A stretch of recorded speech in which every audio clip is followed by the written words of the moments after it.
ન્યૂજર્સીની નજીક આવેલા ડેલાવેર સ્ટેટની પોલીસે દારૂ પીને કાર ચલાવી અકસ્માત કરનારા પવન પટેલ નામના એક ગુજરાતી યુવક સામે મર્ડર સહિતના સીધા ચાર્જીસ લગાવી તેની ધરપકડ કરી લીધી છે. આરોપીની ઉંમર 28 વર્ષ છે અને તે ટાઉનશેન્ડનો રહેવાસી છે. ગત બુધવારના રોજ પવન પટેલે મિડલ ટાઉનમાં એક કારને ટક્કર મારી હતી, જેમાં એક પ્રેગ્નન્ટ મહિલા સવાર હતી.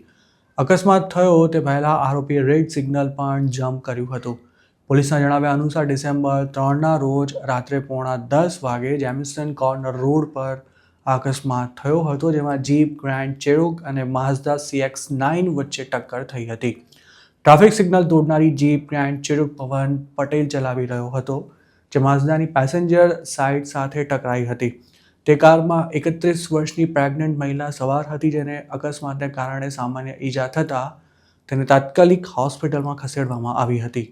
જોકે એક્સિડન્ટ બાદ પ્રેગ્નન્સીમાં કોમ્પ્લિકેશન ઊભા થતાં ડિસેમ્બર 5ના રોજ આ મહિલાએ એક મૃત બાળકને જન્મ આપ્યો હતો. અકસ્માતમાં પવન પટેલને કોઈ ઈજા નહોતી થઈ. ડિસેમ્બર 3ના રોજ તેને પોલીસ સ્ટેશન લઈ જવાયો હતો, જ્યાં તેની સામે દારૂ પીને ગાડી ચલાવવા ઉપરાંત સિગ્નલ જમ્પ કરવાના ચાર્જીસ લગાવાયા હતા અને જે લોકેશન પર એક્સિડન્ટ થયો હતો તે રોડને 1.5 કલાક બાદ ક્લિયર કરી ટ્રાફિક માટે ખોલી પણ દેવાયો હતો.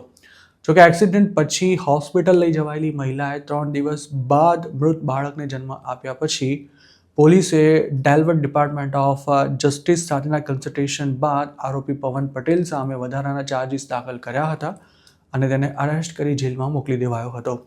છેલ્લી માહિતી અનુસાર પવન પર કોર્ટે $2,80,102 કેશ બોન્ડ મૂક્યો હતો.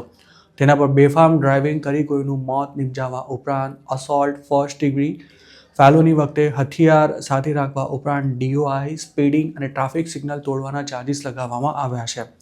પવન પટેલ પર લગાવાયેલા ચાર્જીસ જો કોર્ટમાં સાબિત થાય તો ડેલાવેરના કાયદા અનુસાર તેને મહત્તમ આજીવન કેદ સુધીની સજા થઈ શકે છે. તેમજ કસૂરવાર ઠરેલા ગુનેગારને આવા કેસમાં ઘણા વર્ષો સુધી પેરોલ પણ નથી મળતા હોતા.